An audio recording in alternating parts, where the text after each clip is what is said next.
Good morning and welcome, and we start this special session on Russia. And right in front of me I have a program. I find I have to speak for more time than I'd expected. But I won't come between you and the speaker. India-Russia relations have several important characteristics. If I have to mention a few, I would say there's consensus, one, in both countries, cutting across party lines to have good relations and priority in relations. Two, there is no clash of interest between the two countries, and neither sees the strength of the other as a clashing with its interests.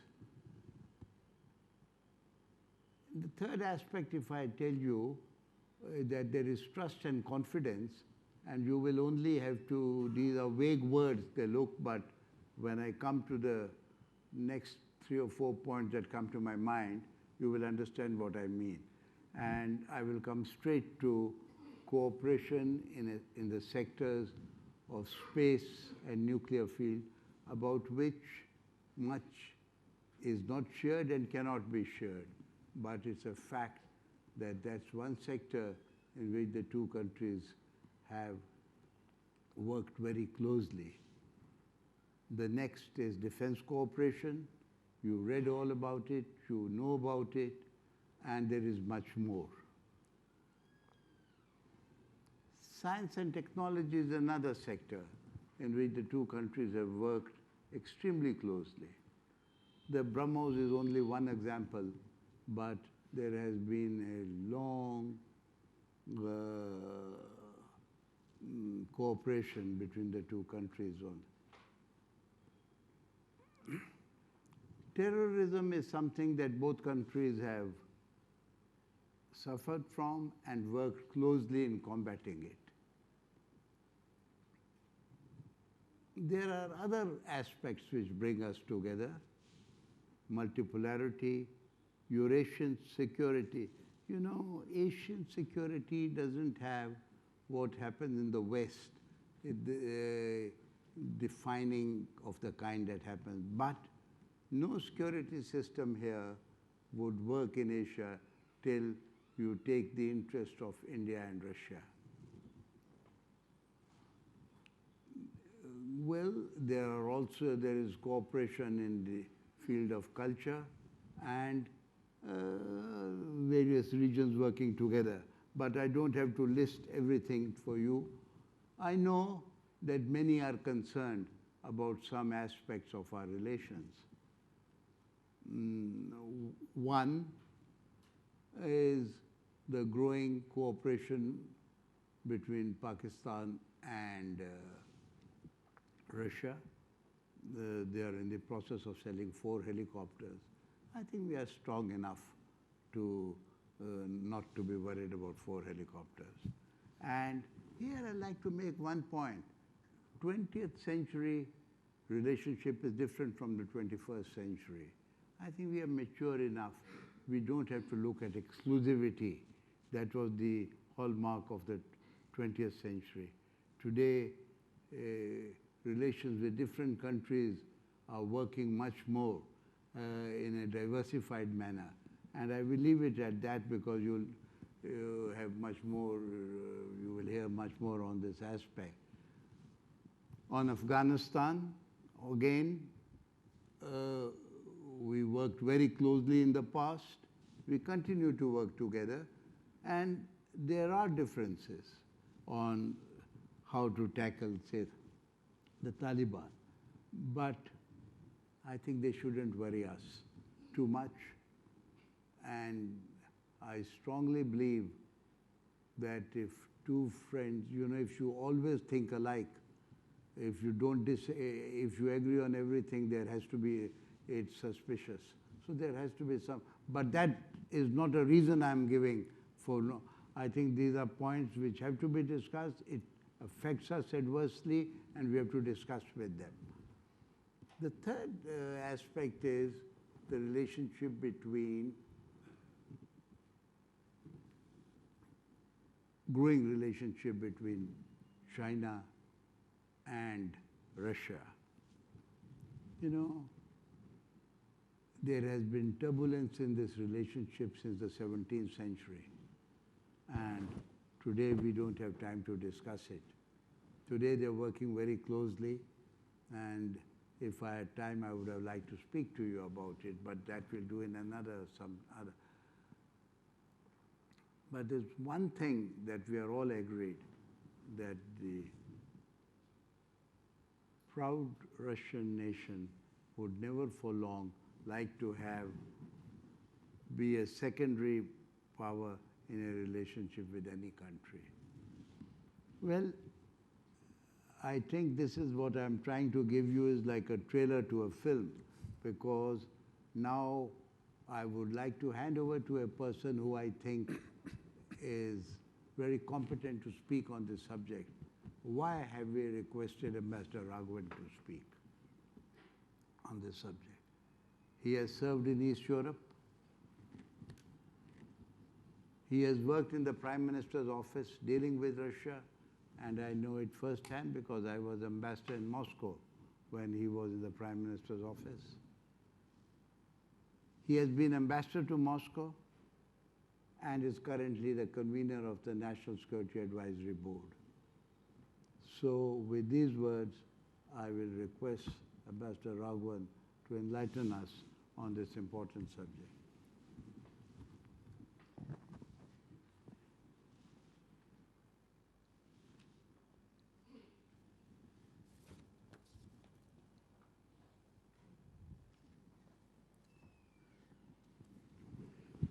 I think I don't require a mic either, yeah. Thank you, sir. Thank you for your kind words, and thank you also for providing the setting to this discussion that we are having today. A discussion on India-Russia relations is always very timely, but particularly so now. As you know, our Prime Minister visited Russia in the first week of June last month. It's one in a tradition, an unbroken tradition of annual summits that we have sustained since the year 2000. It was a great visit. Everyone saw this warm cordiality between the Prime Minister and President Putin. The joint statement said everything that you wanted said in such a joint statement. There was a good business-to-business interaction, and the visit was followed by a meeting of the Military Technical Cooperation Joint Commission. There are a number of decisions were taken on defense cooperation. And yet, at the end of all this, as Ambassador Lambah said, the question persistently continues to be asked, where is India-Russia relations headed? And the answer very often is that it is headed downwards, that the strategic partnership that we declared in the year 2000 no longer is fraying at the edges, let's put it that way. So that continues to be a narrative. I want to put up on the screen here a few of the prevalent narratives that about India and about Russia and about India-Russia relations, which you persistently come across in the country today. One, which again Ambassador Lambah hinted at this, that the political content of the relationship is diluting, that our strategic interests are diverging, and we do not have the 21st century relationship as vibrant, or the second decade of the 21st century relationship as vibrant as before. Two, that in Russia's current geopolitics, India is losing its importance. It is not as important to Russia anymore. Three, our own global profile has expanded greatly, and so you don't require the support of Russia as much as we required in the past.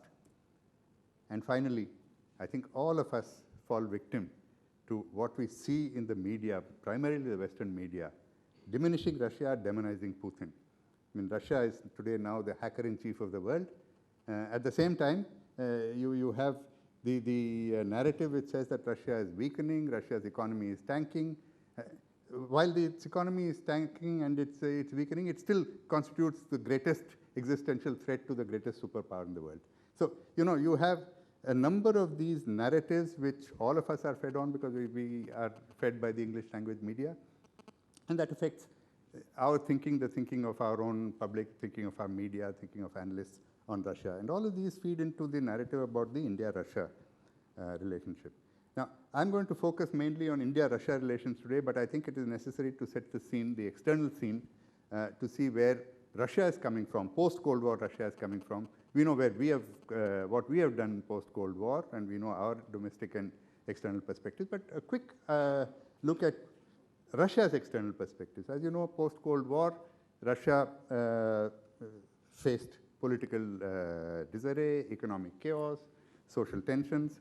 There were law and order problems. There was the reach of the federal government across the country was a problem.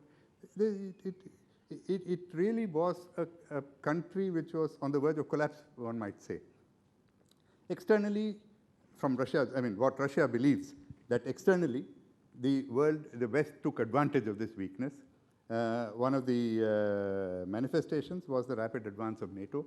Now, at the time when Germany was being reunified, it has been said very often, it's been written about also, President Gorbachev was given an assurance by the West, apparently, that NATO would not move even half an inch towards Soviet borders. Well, it didn't happen. As you can see from this, the extent to which NATO advanced rapidly to Russia's borders.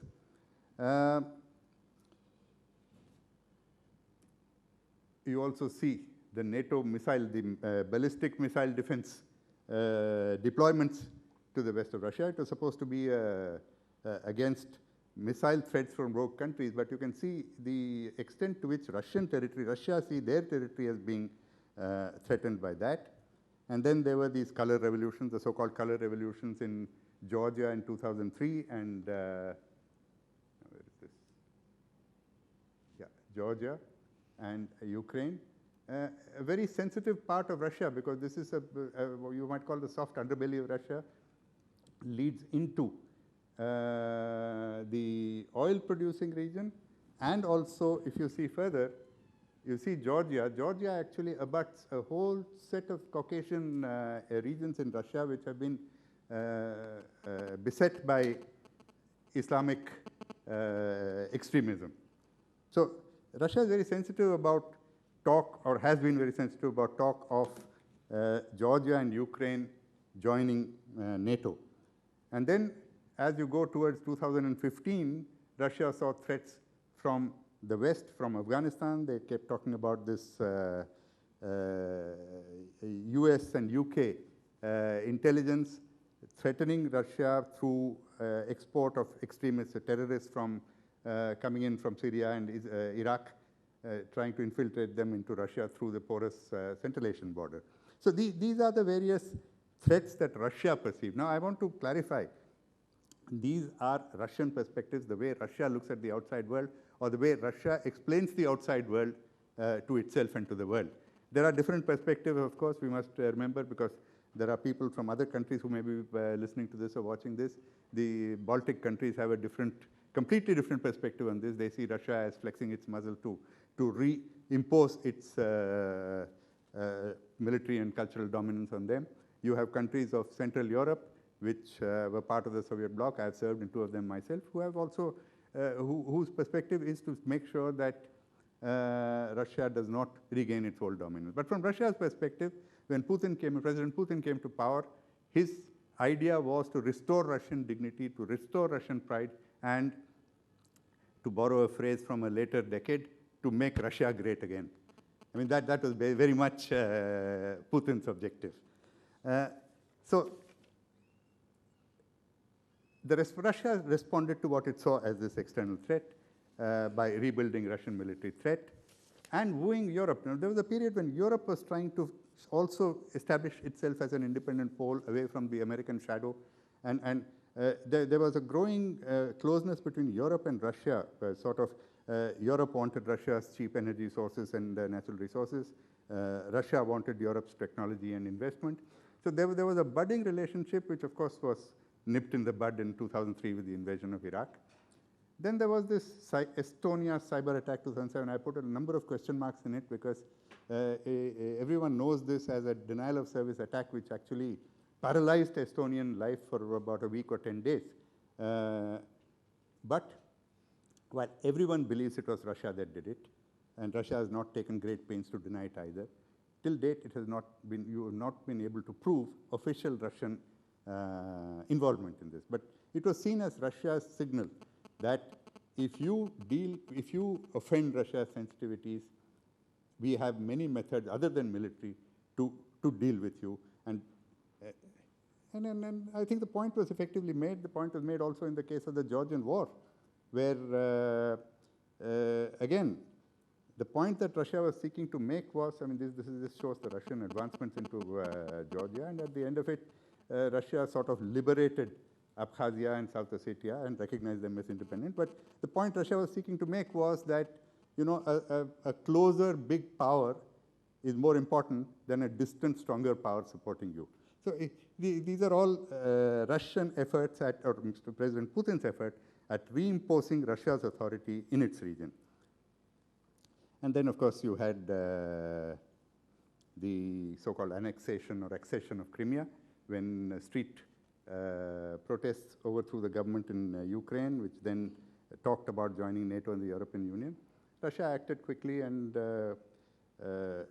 engineered, there's no other word for it, an accession campaign in Crimea, which was easy because Crimea was 90% Russian-speaking, or about 90% Russian-speaking.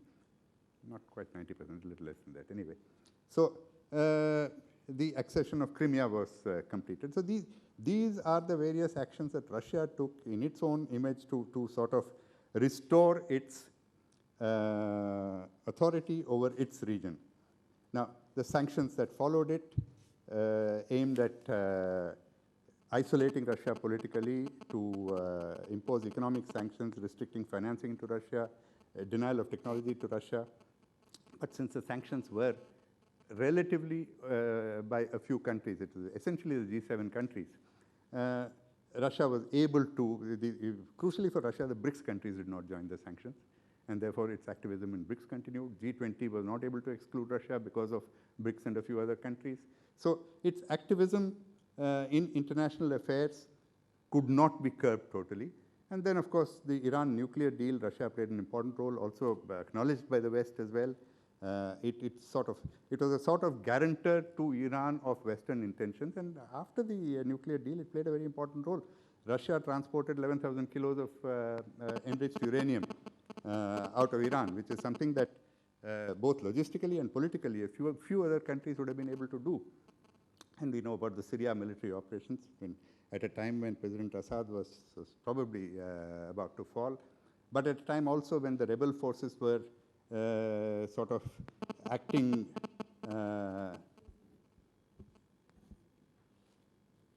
at cross purposes. President Putin took the opportunity of entering Syria, and Russia has placed itself in a position where it will play an important role in the political settlement in Syria. Similarly, it inserted itself into the Afghan peace process. Ambassador Lambah referred to it as well. In energy politics, Russia has been very active. It is the second largest exporter of oil. It is has the largest natural gas. Oh, is it my? It's on my mobile. It was not. No, no message. But yeah, keep it there. Yeah. Okay, where were we? Yeah, energy. So in global energy politics, Russia is important, and you cannot get away from its importance. Even countries like Saudi Arabia, which have other perspectives on Syria, have been talking constantly to Russia in order to adjust their energy politics. And there's a whole lot of other dynamics in the energy scene. If it comes up in the discussion, we can talk about it. And of course, the China embrace, again, Ambassador Lambah referred to it. The whole process of the sanctions regime willy-nilly made Russia go into a warmer Chinese embrace than it perhaps wanted to. We'll talk about that a little bit later as part of the issues in India-Russia relations. So we come to India-Russia relations, which are the main topic of the conversation today. India was the first country, or rather Russia was the first country with which India formally declared a strategic partnership. And these were the days before every second relationship of ours got described as a strategic partnership. But the strategic partnership was launched by President Putin during his visit to India in the year 2000. India was one of the first countries President Putin visited after he became president. And I'd like to read the elements that President Putin saw as elements of our relationship in an address to our Indian Parliament in 2000. He said, of course, he said that India's Russian and Indian geopolitical political interests coincide. He said the Kashmir issue should be resolved bilaterally between India and Pakistan. There should be unconditional respect for the line of control, no external interference. No matter how Russia's relations with other countries develop, be it Asian or other countries, there would never be alternatives to relations with India. Russia fully supported India's stand on international terrorism. In view of the commonality of Indian and Russian interests, they could work together on nuclear issues without contradicting the interests of international security. The most important consequence of this strategic partnership and President Putin's visit was the impulse it gave to our defense cooperation. That was a period when India's purchase involved all arms of the armed forces, the Su-30 MKI fighter, a range of helicopters, T-90 tanks, artillery, armored vehicles, missile systems, stealth frigates, submarines, etc., etc. Now, to fast forward to the period from 2009 to 2014, there was a distinct, you can call it a lull, or you can call it a slackening of the partnership. Essentially, it followed the India-US nuclear deal, but more than the India-US nuclear deal, the promise of enhanced defense cooperation with the US and the enhanced nuclear cooperation with the US. I'd like to say here that it's not as much the US developments that affected the India-Russia relationship as a feeling that India was going slow with the ongoing initiatives with Russia. Nuclear cooperation with Russia slackened. Defense cooperation with Russia slackened during this period. Now, much of it was due to actually an atrophy of government that all of us know happened during the latter half of the UPA government. Decision-making became slack, but it was seen by Russia as being influenced by US pressure. And what I think affected Russia most of all, and which is not talked about, actually it's not much known here, is during India's tenure in the UN Security Council as a non-permanent member, some of the stands that we took were seen by Russia to be very clearly influenced by American pressure. The most wrong of them, the wrong decision that we took, was voting with the Western countries on Syria, on a Chapter 7 resolution, where Russia eventually, of course, imposed a veto, but this would have been, essentially, it was a resolution that would have engineered or accelerated regime change in Syria, I'm sorry. It was a stand that actually went against our position on Syria over a long period of time. It's a stand that we have amended subsequently, but events like these, and the fact that, you know, the 2009-2014 UPA-2 cast off the left parties, it was seen as not only pro-American, but America influenced against India-Russia relations. Now, this was something that was corrected very strongly by the new government. The new government, actually, Russia saw with some trepidation because it thought that it was also not as committed to India-Russia relations, but Prime Minister Modi took the first opportunity. You know about this July 2014 at Fortaleza at the BRICS summit. It's an oft-quoted comment, actually, more in Russia than in India, where he said that, you know, if you ask any Indian who is our best friend, every child in India knows that it is Russia because it has stood by us in the most difficult situation. It's often quoted in Russia. But India took a very measured stand on Crimea. In fact, when Prime Minister Modi was asked by Fareed Zakaria in an interview about why India has not criticized Russian actions in Ukraine, he said something to the equivalent of, let he who has not sinned cast the first stone. And External Affairs Minister Sushma Swaraj, standing next to John Kerry at a joint press conference, very clearly said that, look, we are not going to subscribe to American sanctions on Russia. So there was a new momentum imparted to the relationship. At the summit in December 2014, we announced this joint manufacture of Ka-226 helicopters from Russia as the first Make in India project in the defense sector. nuclear energy cooperation was reopened again, and there was in fact a strategic vision signed for about a dozen nuclear power plants to be set up in 2 decades, involving generation of over 13,000 megawatts of power. They, importantly, the two leaders agreed that, we have to strengthen other pillars of the relationship. Hydrocarbons is something that Prime Minister mentioned as an area of focus. Nuclear energy, of course, we said again already. And some economic initiatives were announced also in order to strengthen this pillar, which is one of the weakest pillars of the India-Russia relationship still. Since then, there has been considerable progress. The Ka-226 helicopter project has actually progressed from announcement to an intergovernmental agreement to a joint venture signing to some. By the standards of our defense project, this is a super accelerated progress. But we've also had other good developments. The stealth frigates, which are going to be now manufactured progressively in India with transfer of technology and transfer of capacity to India. Refit of submarines, which similarly with these innovative ideas. We are now discussing the advanced S-400 air defense system acquisition from Russia. We are addressing this very vexed issue of after-sales product support by a series of measures, including long-term indent, setting up repair and maintenance workshops in India, and transfer of technology to manufacture some critical components in India.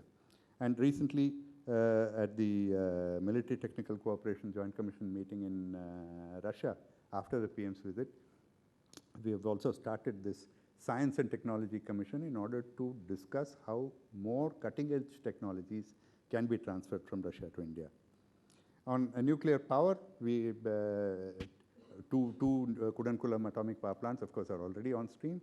2 more have been contracted for earlier, and in this June summit, 2 more have been, an agreement has been signed on 2 more. So we are making progress. We are making progress on localization as well. We are making progress on cooperation in the nuclear fuel cycle. Our hydrocarbon companies, again, great progress has taken place in the last couple of years. Over $6 billion have been invested by our hydrocarbon companies in Russia.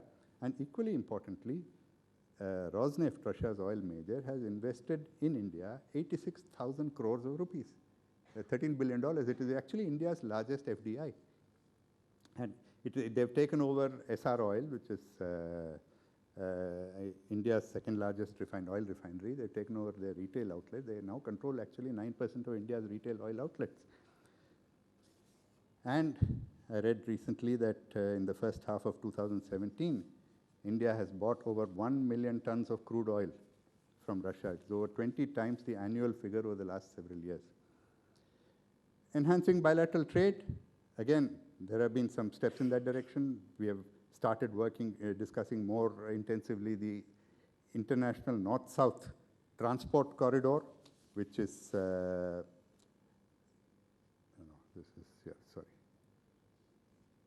international transport corridor, which can be a game changer by shortening the distance and reducing the freight between India and Russia by about 50%.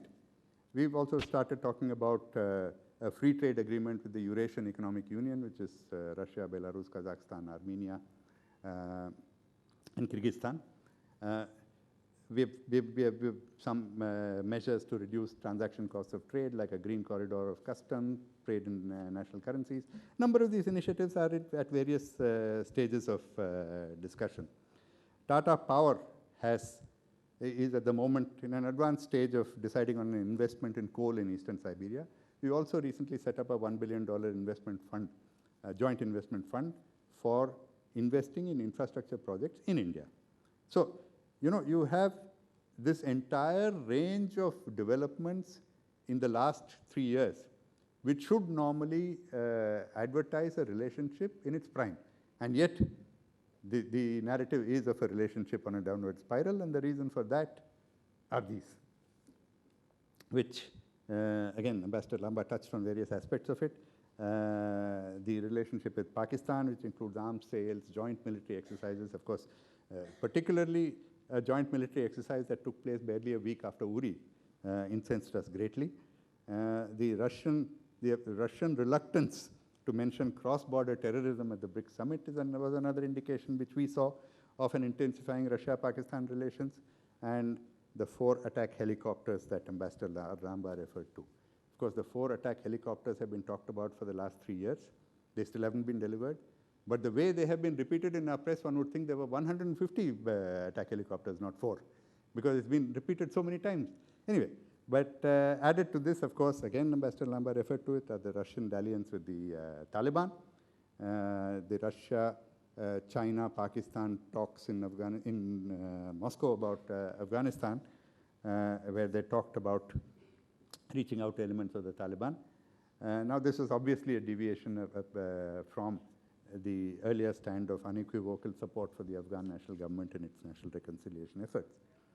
The China embrace was is also something that was of great concern, is of great concern, which includes the strengthening of the strategic partnership, advanced sale of advanced military technologies to China.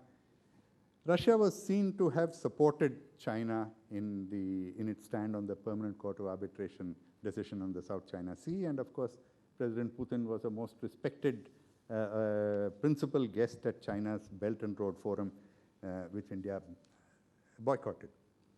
But if one has to look at this a little bit more carefully, if you look at Russia-China relations, I mean, there is a very strong logic for Russia-China relations which nobody can actually deny. They have a 4,000 plus kilometer border. The Chinese appetite for raw material, natural resources, and military technologies match Russia's strength. And when the sanctions were announced, China's support became very important to Russia as the other member in this permanent member of the UN Security Council. Its support became important. In terms of economic sanctions, the China route to beat the economic sanctions became very important. So the Russia-China embrace became much stronger during this period of time, perhaps much stronger than what Russia wanted. Because if you look at China-Russia relations, it has the same kind of dynamics in a different way as India-China relations. You have flourishing trade and investment relations, but you always have the underlying undercurrent of strategic or the undercurrent that you might be strategic adversaries in the future. And that's not something that Russia has forgotten through this period of time. If Putin set out to make Russia great again, it's not on the coattails of China. Russia is not going to become great on the coattails of China. And that is something in the long term we have to understand, that there is a natural Russian urge to steer clear of a total embrace with China. And if you look at how Russia has actually leveraged its relationships with other countries in the region, with Vietnam, it has strong strategic links with Vietnam. It has in fact entered into hydrocarbon projects with Vietnam, which will eventually work in the disputed areas in the South China Sea. It has tried to retrieve the relationship with Japan, another country with prickly relations with China. It has invited Japanese investment into the Russian Far East, which it has never done for China. It talks about Japan being party to an Asia-Pacific part of an Asia-Pacific peace architecture is not something that China would particularly appreciate. And even if you look at the South China Sea, Russia has actually taken a neutral position. It says that the countries have to resolve this issue among themselves. And when President Putin supported China on the PCA, he made a very clever distinction. He said, I support China in the stand that a decision taken without China being heard cannot be the right decision. He did not say that I support China on the South China Sea. And if you look at the Belt and Road Initiative also, what he said at the Belt and Road Forum is that, look, this project has to be developed in a way that is sensitive to national development interests and in a transparent manner, which is really something like what you are saying. So there are nuances in what Russia is doing with China. Now, similarly, if you look at Russia's relations with Afghanistan and Pakistan, you have to look at it in the prism of Russia's relations with the West. There is embarrassing America in Afghanistan is an important objective. I think these are tactical. Similarly, if you see what Russia is doing with Pakistan, now a certain level of political and economic relations with Pakistan is something that obviously Russia wants to do. Pakistan is an important country in this region. Secondly, Pakistan's intermediary role perhaps in developing links with the Taliban is an important consideration. Pakistan's role in the Islamic world in eventual Russian activities in West Asia is also an important consideration. So there are these various motives behind Russia's development of relations, and that's not something that you can completely wish away. And again, as Ambassador Lambah said, in today's world, you are not talking about an exclusivity of relations. A strategic partnership is defined by how much it takes care of your core political, economic, and security concerns. Now, how you do that, how you reconcile it, is through bilateral talks, through these relations of trust. Now, you know, the Prime Minister had hours and hours of one-to-one meetings with President Putin, and then he comes out and says that, look, we share perspectives on Afghanistan.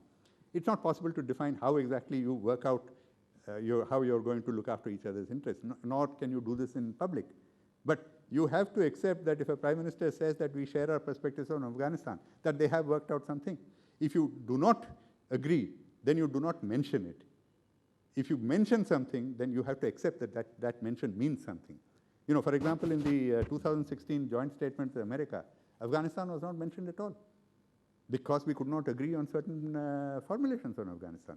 I'm talking about the Indo-US statement. So we have to accept that there are under the surface discussions which settle issues which are on the surface problematic. So is Russia turning away from India, which is the last question that I asked there? I think there is no indication that Russia is turning away from India. If Russia wants to be a great power, India is an important element in a multipolar world. If you have to maintain a balance between in your relations with China, India is important. If you want to balance India-US relations and India-China relations, Russia-India relations are important. And these are long-term perspectives which you can see playing out. And you can see that in the way in which Russia has actually been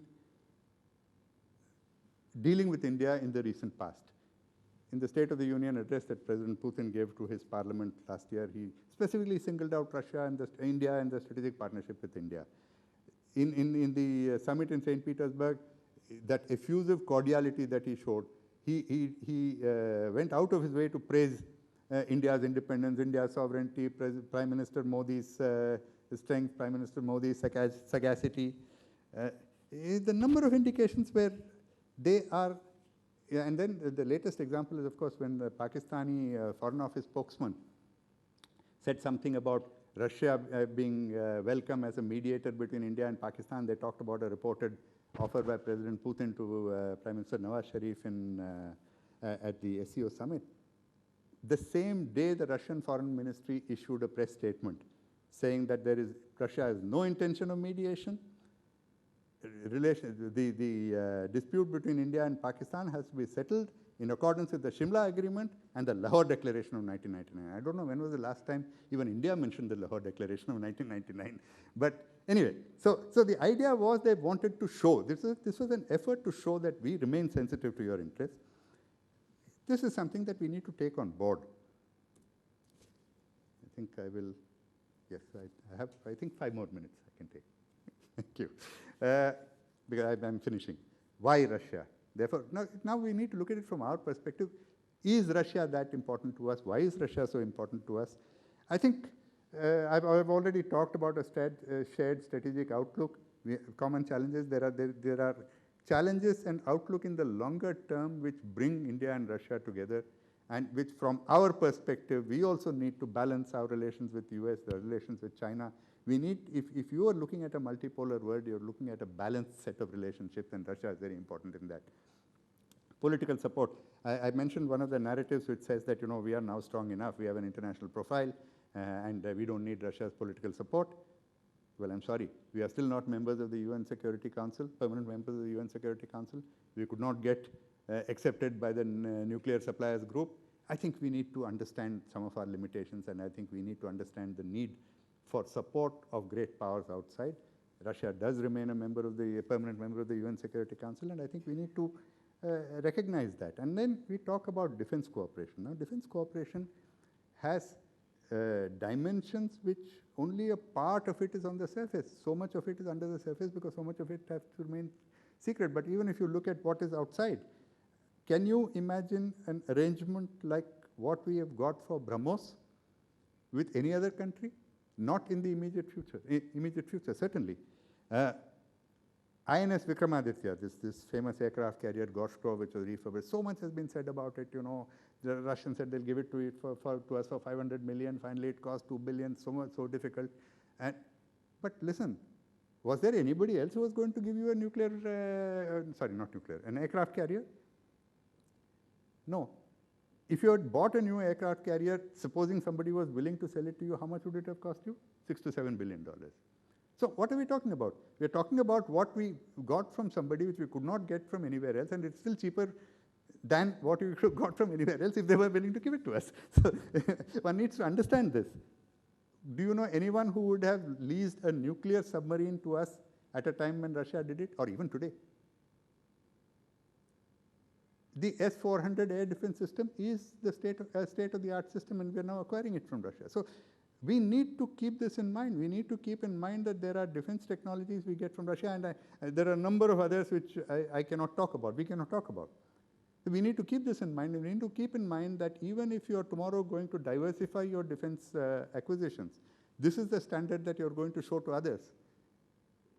But with 60 to 70% of our military equipment Russian or Soviet, it's going to be a long time before you can actually diversify. So it's a very strong argument for us to continue to keep the Russian relationship strong. And as I said, nuclear power, Russia is the only country today which is collaborating in nuclear power, and Russia's nuclear power collaboration comes with actually a soft loan, which is very attractive. Hydrocarbons, our investments speak for themselves, and I think there is considerable scope. And other natural resources, we have a lot of promise in economic cooperation with Russia.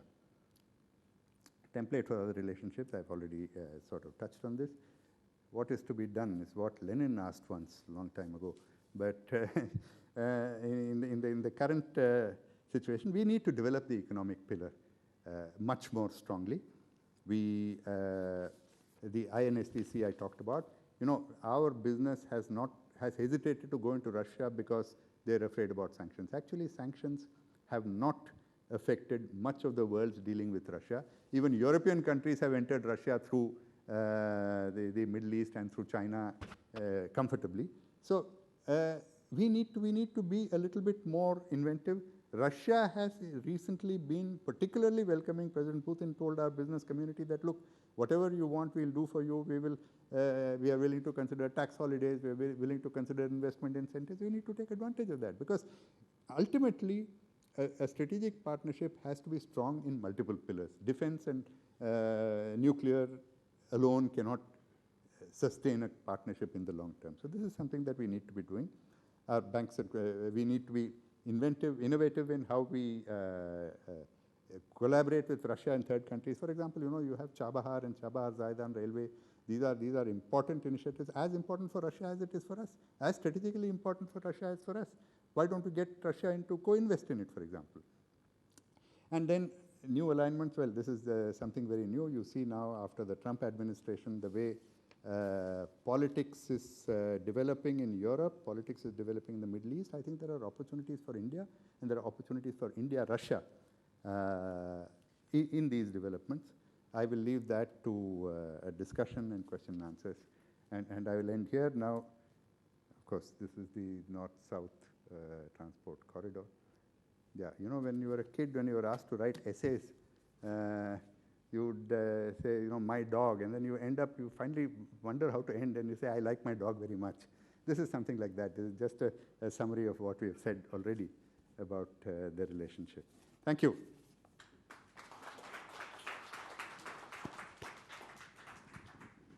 I exceed time? Not that much. We have now a little conversation between the two of us.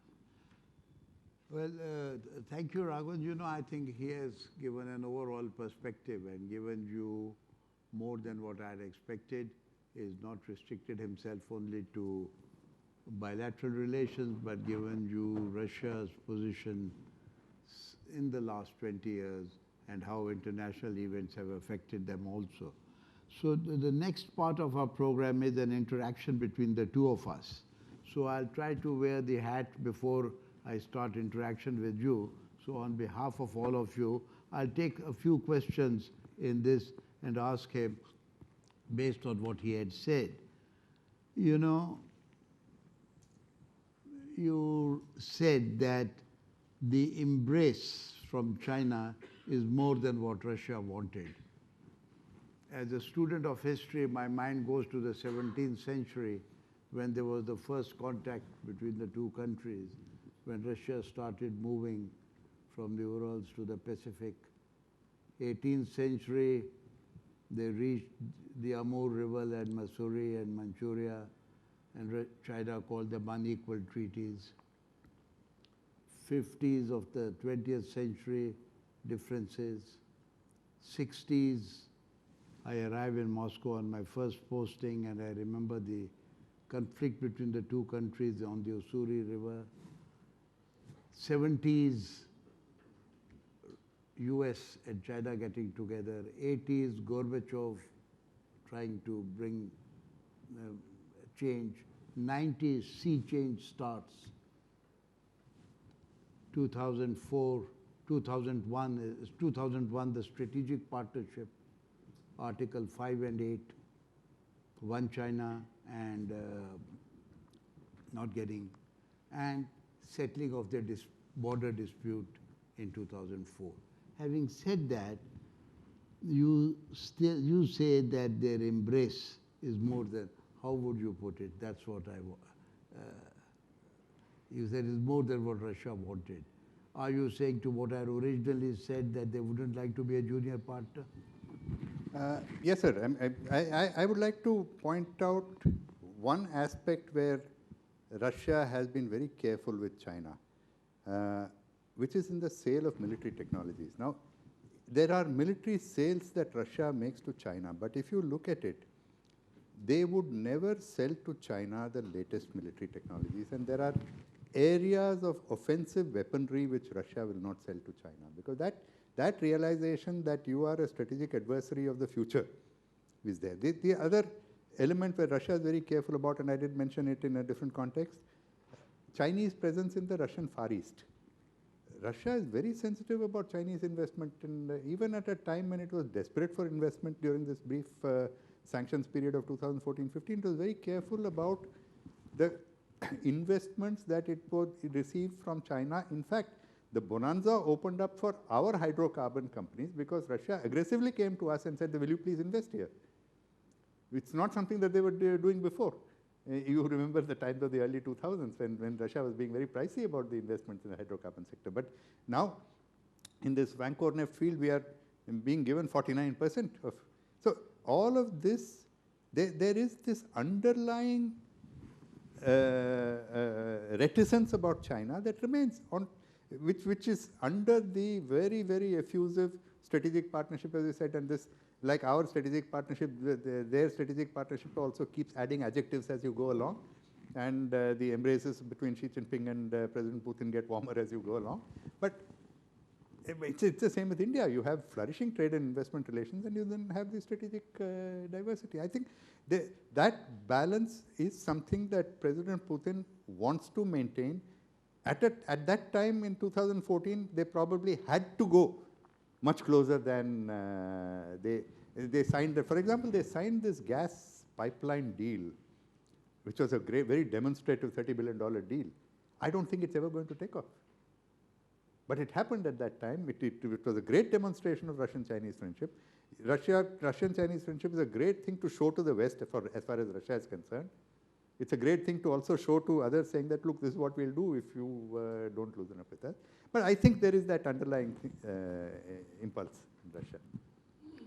Well, I thank you for clarifying it, but all I'll say before I move to the next question is that the embrace does have an impact on us, and we have to carefully analyze it. And it is not the only embrace that has an impact on us.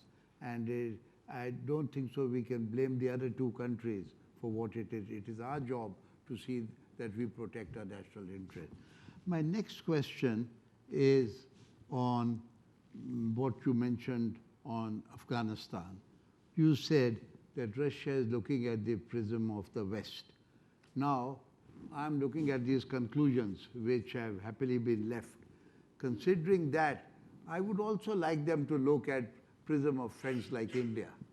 You know, after all, India and Russia have worked closely in Afghanistan, and as you know, I led the Indian delegation to the Bonn conference and worked very closely with Russia, and that's how the agreement, Russia and India working together, was one reason of the.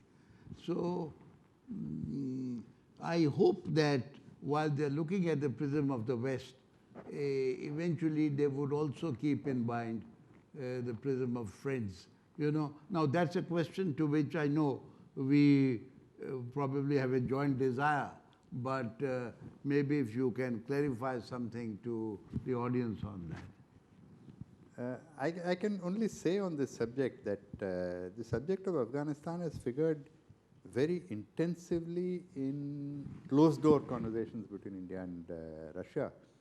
As you know, our NSA went to Russia in January this year. He again went in May.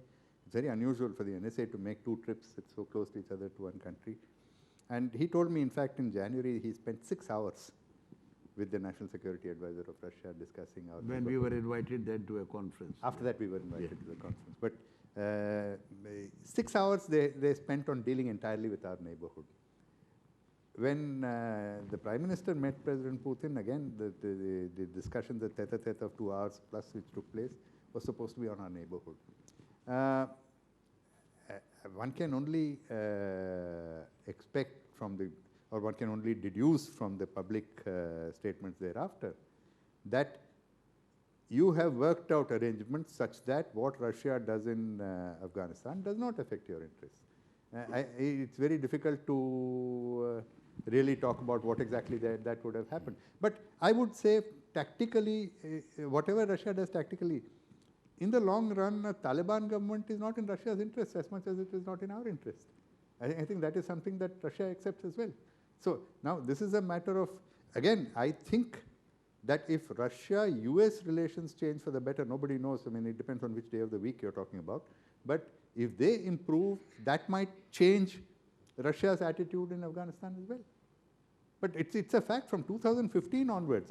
When I was in Moscow, the National Security Council used to constantly talk about the Western effort to try to infiltrate drugs and terrorists into Russia through Central Asia. And you know, it's a porous border with Tajikistan. So I think the jury is out. We need to wait and see how it develops.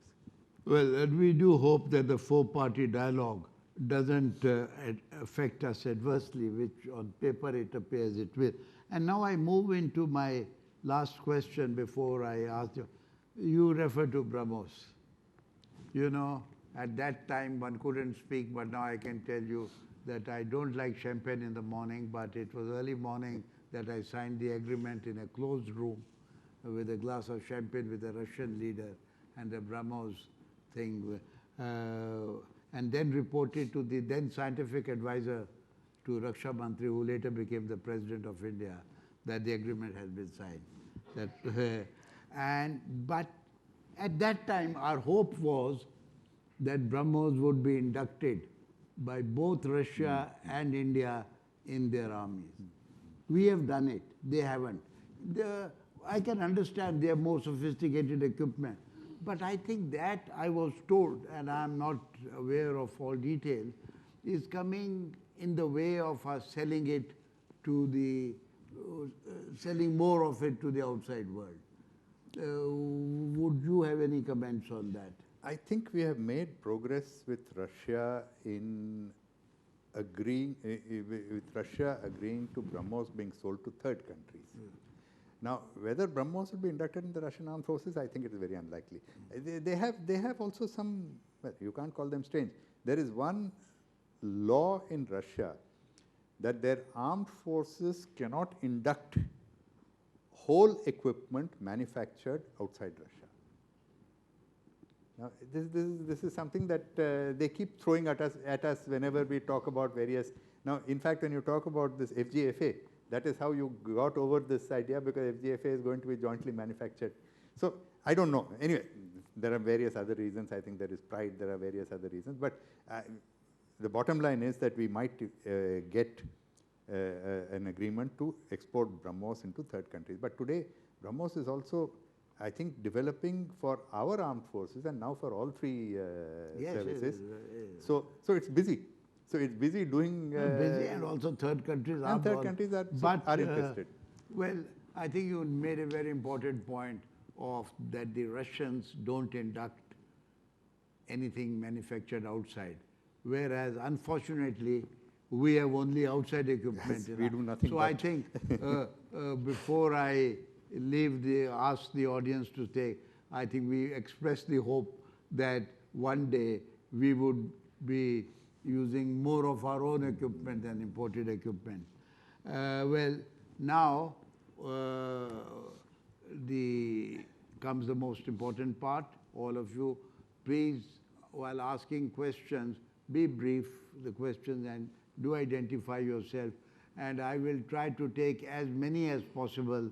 One hand is up, Mr. Surendra Kumar, and then followed by Raghav. And well, strangely enough, General, your hand didn't come first. Normally it comes first. No, now it's third. And I will now try to see all the people who... Sir, you have been talking about embraces. So let me ask fundamental question. How many times have Prime Minister Modi hugged President Putin? And whose embrace is tighter, Putin's embrace or Trump's embrace? Second question is that there's a, as you know, the probe is going on in the US. Russia tried to influence the election results in USA. Has Russia or earlier Soviet Union ever tried to influence the results in India? Thank you. Sorry, say, what was the last part of what you said? There is a probe going on in Yes, USA. yes. I'm saying, has Russia, earlier Soviet Union, ever tried, Soviet Union, earlier Russia now, ever tried to influence the results in election in India? In India. Raghavan. You know, we are taking 3 or 4 questions together. Thank you.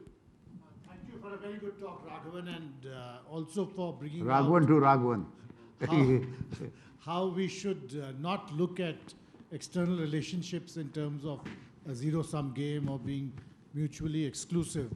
But my comment or question really is about when you say that Russian policy, we have to see also the tactical aspect in it where it comes to Afghanistan and Pakistan.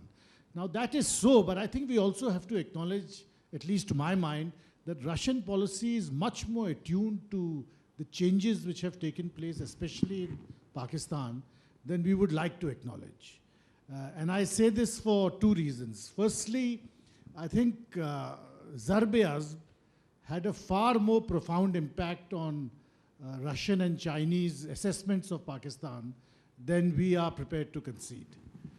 And it gave them a certain understanding of what the Pakistan army is capable of doing within its own country, which they were not expecting.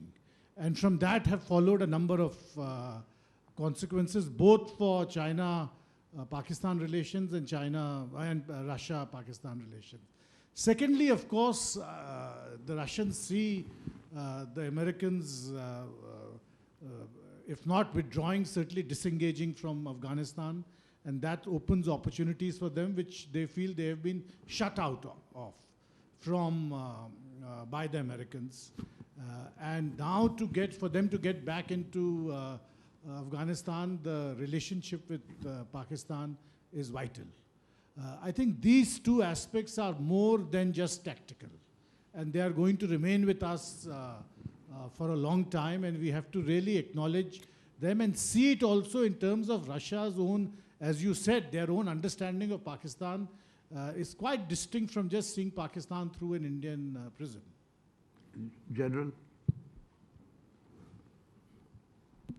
Thank you.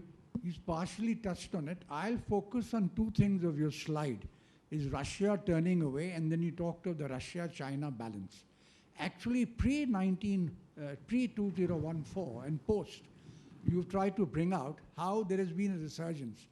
If you ask me on defense cooperation, where is the resurgence? In my 40 years, I've only fought 4 wars, all with Soviet equipment. So the defense cooperation is a continuing thing. There is no such major surge. But my question is, this perception that Ambassador Lambah talked about, and you talked about, and all of us talk about, after hearing you, it seems that what Russia and India are doing is good. But we all don't hear you. This is only this hall. This perception that they are going more towards Pakistan, not doing enough as far as India is concerned, how do we get over it? Diplomacy is one answer. Is the media is playing up what Raghavan here talked about India, Pakistan. So we must do something about this because in a democracy, perception matters. Thank you, Chair. One more question on this first session, Ashok. Yeah, thank you very much. And Raghavan, thank you very much for your, I think, a very valiant effort that you have made to try to correct perceptions. But I think it's going to really take a long time, as it has been said, because I think more than arguments like this, possibly it is action that people are able to see on the ground. Because there are, over the last 1.5 years, I agree with you that in St. Petersburg, things have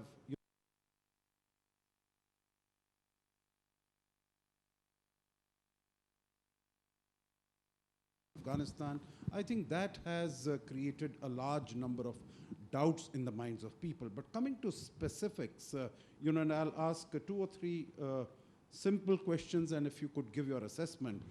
This very close Russia-China relations, do you think Russia will be able to influence China in any way on India's membership of the NSG? Do you think they'll be able to speak to them? Do you think they'll be able to make this thing move forward? On CPEC, what is the view of Russia? Because immediately after that, it was reported that Russia itself is eager to become a part of CPEC. On OBOR and EEU, they have said that they would like to see some synergy. And if that comes about, then of course EEU becomes, of course the structures are quite different. And how will this synergy be established? The last question on this, you've said INSTC, that has great prospect, that has great potential. But now, with the possibility of Iran again becoming a sort of a pariah state as far as international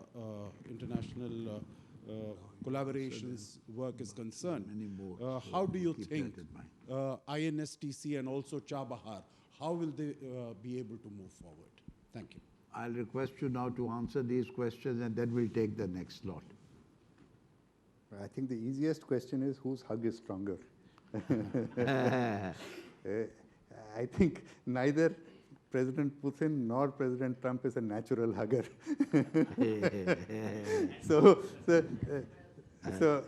But I must say that in St. Petersburg, I think this is the first recorded hug of Prime Minister Modi with President Putin, in spite of their many summits. I don't recall a hug in the past.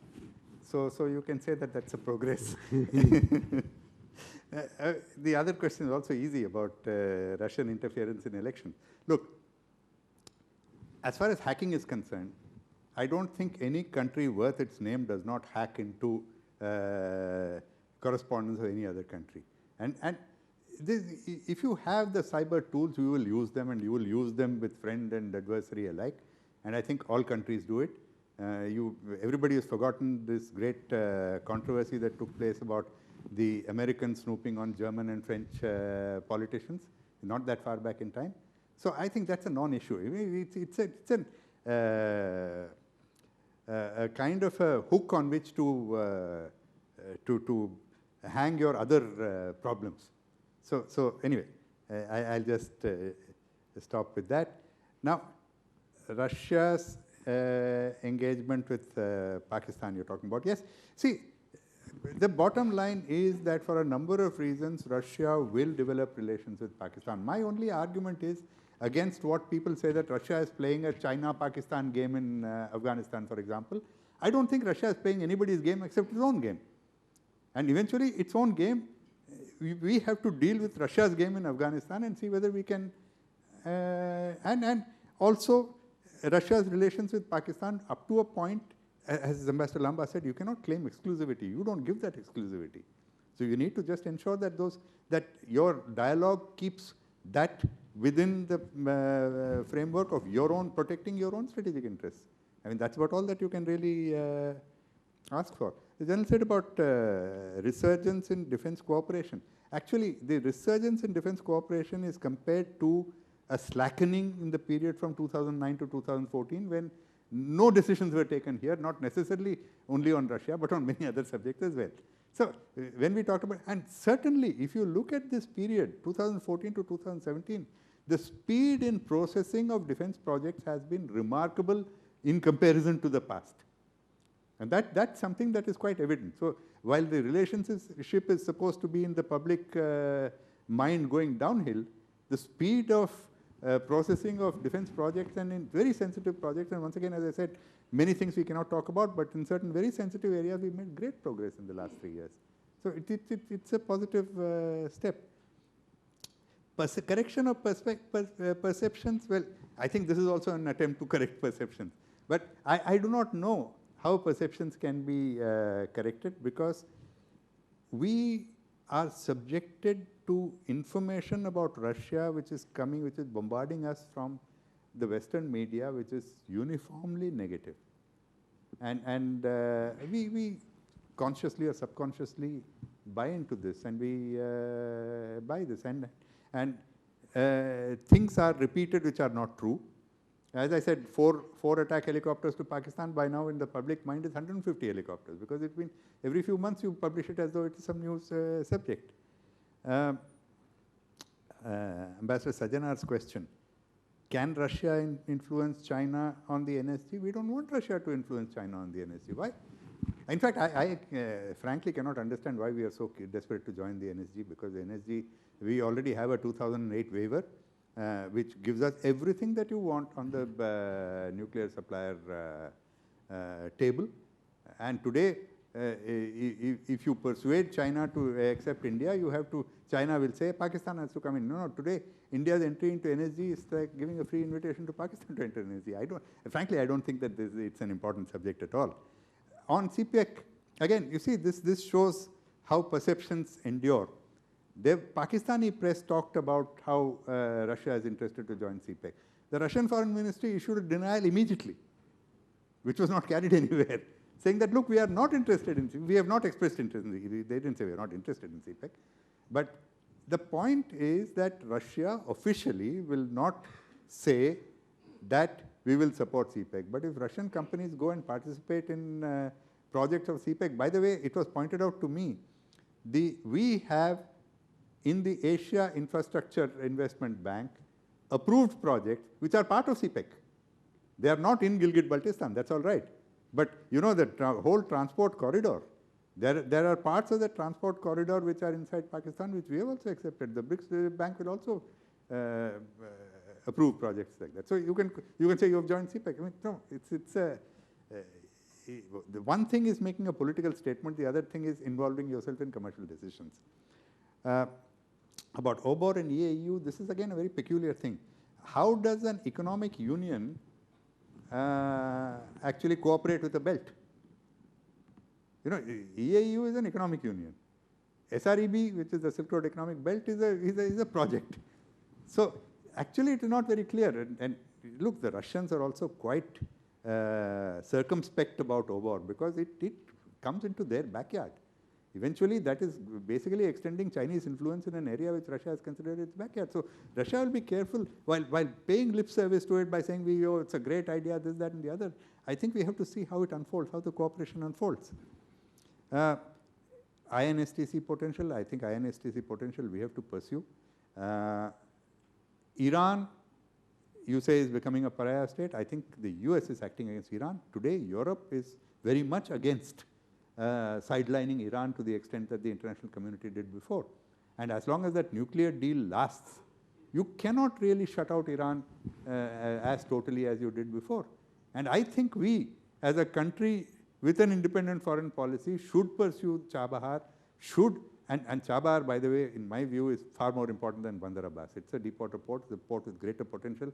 Bandar Abbas is choked. And if you really want to open up the North-South transport corridor, whether it is to Central Asia or it is to Russia, and by the way, it opens up all of Southeast Asia to Europe, we need to go to act more quickly on Chabahar and the Chabahar-Zaidan railway line. Because if you do not do only Chabahar and don't do the Chabahar-Zaidan railway line, you're actually helping the Chinese who have a petrochemical complex near Chabahar. You need to be building this link. And that, I think, is something that we should do, and I think there is a window for us to do it as well. I don't think we have to be afraid of being stopped. Your question. You had asked. Me? No, he had asked first. Yes, you. You'll next after that. Thank you, sir. I'm Gulshan Sachdeva from JNU. You have rightly said that, a lot of things are happening between India and Russia, but still the narrative is negative. But why this narrative is negative? Is it because of our foreign policy, which is becoming too much Pakistan-centric? Because if tomorrow there are a couple of statements coming from Russia negative about Pakistan, suddenly I think the narrative is going to change. Is it what is really affecting our relations with all major powers? That's question for you. And second question I have for Ambassador Lambah. You said, there are differences about Taliban between India and Russia, how to deal with Taliban. Could you just elaborate a little bit more? What are those differences? What is our position on Taliban and what is their position? Thank you. Okay. Both of you, please. Yes. On Russia-China, you rightly said that apparently there may be bonhomie, but Russians are very guarded and cautious. But what worries me is the fact that in some of the popular opinion surveys in Russia about friends and foes, most of the Russians count China as a friend now, whereas India doesn't figure very highly in the list of friends. So China is a friend number one perhaps now. India doesn't figure very highly. Also, after 2014, before that, Russians were not very keen to transfer technology. But if I am not correct, Sukhoi technology is being now transferred by Russia to China. Is it true? I don't know. I would like to know. About Russia-India cooperation in third countries, is there any prospect for us to come together in Iran in certain ways, apart from INSTC? And what about Vietnam? You said Russia is investing in oil exploration in South China Sea. We also had some such project, I don't remember. So any prospect of us coming together in Vietnam also or in other third countries? Regarding Chabahar, there were also reports that the Chinese are interested in Chabahar and the Iranians are interested in CPEC. I don't know. Any comments on that? Yes. My name is R.P. Lahiri. I have got a very peculiar understanding. You can also answer the Taliban question to save time. From my friends from Iran, they say quite often these Russian planes just get burst or destroyed. They are very poor quality, which I understand from them. And you have Sorry, now... Can you repeat what you said? See, my friend in Iran, they said this transport planes or the civilian planes, they just, got burst out, all these things. Because their technology is very poor. Russian technology? Yeah, especially in the aviation areas, in the plane manufacturing and all that. That is what is the ground reality as told by me, the people who lives there, who faces it day by day. Now, and this same understanding I had in other areas also. They were great at 50 years back, not today. But you have made them very high in technology areas and all, which is the real truth. Are they technological high, or for our, we have to tell them because of the diplomatic reasons and all that, which is the truth. I think I missed one person here. Anyone else who had raised his hand earlier? No. Oh, you, yes. Please. So this will be the last question. Oh, you will be the last then. Two more. Yes. Thank you for an insightful presentation, sir. I have one comment and a question. So as you mentioned that this Russia-China embrace. So what I see is that when Russia leases a nuclear submarine to India, it's a tactical attempt to balance China. So this is what I believe. But my problem lies in the fact that the current edge that Russia has is the transfer of critical technology, which India does not have with anyone else. What if that changes in the next 5 years? So what then is the scenario? Can you ask your question so that we are already coming? Yes, the last Thank question. you, sir. My name is Nalin Kohli. Sir, my question is that when it comes to defense cooperation with US, there is a lot of private sector involvement there. And we see opportunities in Russia. There are some critical technologies, there's some intellectual property which we can build around. Do you see any possibility this will also do two things which you mentioned in your talk? One is the economic pillar gets strengthened, and secondly, the spares part particularly. You know, some of it can be taken up maybe even by our small and medium enterprises in defense. So I would like to know your comments. Thank you. Ambassador Raghavan will reply to all the questions, including Mr. Gulshan Sachdeva's question on Taliban. Please. You asked about perceptions, and is it because of our foreign policy? Now, the foreign policy is what we have been doing. The perceptions is what perhaps we have not been able to manage. And particularly about Pakistan. You know, actually sensationalism sells. So when Russia is doing something with Pakistan that you do not like, it comes in the media. Like, for example, I tell you, when Pakistan talked about third party with Russian mediation, I mentioned this, that the Russian Foreign Ministry said that you must resolve your problems bilaterally, the Shimla Agreement and the Lahore Declaration. That did not get much play in the Indian media. So, you know, I agree that there is a perception problem. I agree that there is a management of perception that we have to do.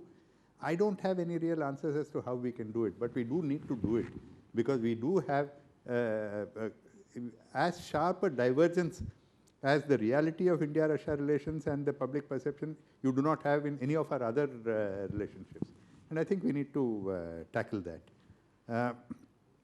Transfer of technologies to China. Look, I must tell you, when I was in Russia, I've actually visited, I can't tell you which factories and what particular, but I have visited factories where I was shown what we are getting and what China is getting.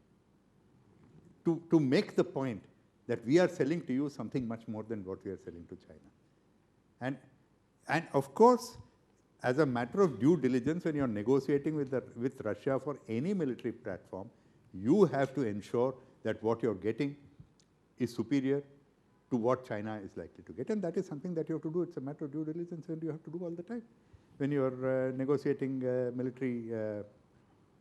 Now, working with third countries, it's something that we have not actually pursued with Russia as much as we could.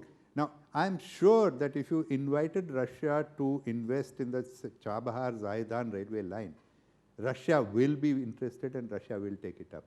Now, we have this perception Russia doesn't have money. They've just put $13 billion into your hydrocarbon industry, cash down. Russia has the money. It can find the money for investment.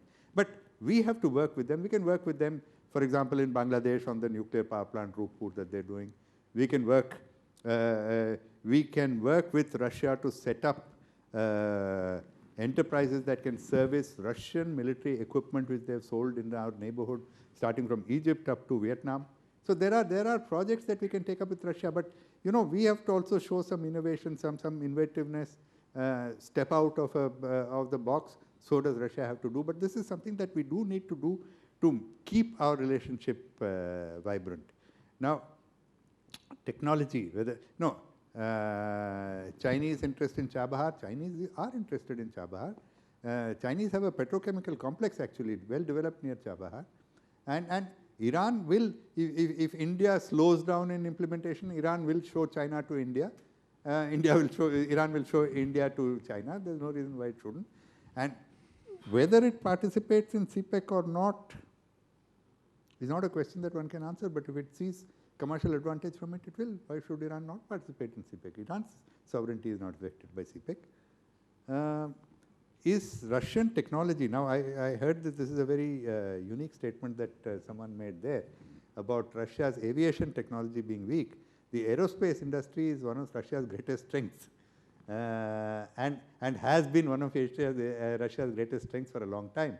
There was a slack in the military industrial complex in the 1990s because of various reasons. But, you know, actually Russia's armaments technology is something that the US acknowledges even today.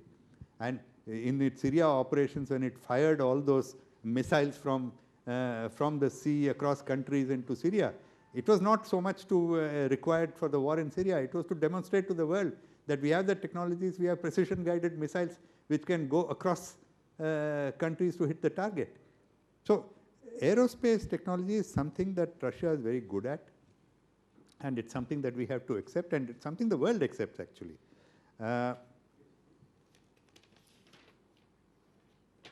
Now, you asked this question about critical technologies, and I think the point of your question was that 5 years later, if Russia doesn't transfer critical technologies to us. No, look, our whole effort is for other countries to transfer critical technologies to us, but it is not happening. You know, we started this defense technology initiative with America in a different name in 2000, and then now again in 2011, I think it was that the DTTI started. But we are not getting cutting-edge technologies from the US, whether it is because of interagency processes or congressional approvals or whatever other reason, or private industry not wanting to part with technologies to potential competitors. The point is that you have to avail of the critical technologies that you can get from Russia, and you should be able to show it to others, saying that, look, this is the level of technology I'm getting, can you match it? You use this to leverage technological purchases from other countries. And the reason that we should not lose our Russia relationship is that we are getting these critical technologies from Russia, which we are not getting from anywhere else. Now, you had this question about private sector being involved. This is the effort that has started over the last couple of years, and it is making some progress, where we are trying to force Russia to come to deal with our private sector to set up joint ventures that can manufacture components, that can manufacture sub-assemblies, that can set up repair and maintenance workshops, which will deal with our spares problem, which we've always had.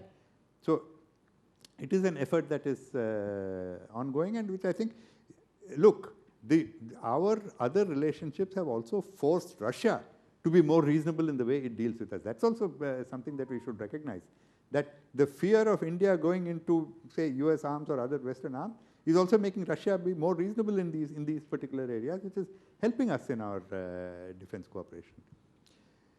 The last question is the question about Taliban. Now, what was the question? Can you repeat it? The question was that, just to get slightly more clarification from a person like Ambassador Lambah, what are really differences in dealing with Taliban, Indian perception, Indian positions as well as Russian position? You said there are differences. Well, you know, I think we will leave that for another subject matter, but what I say is it's very difficult to negotiate with a group which hasn't even clarified who they are.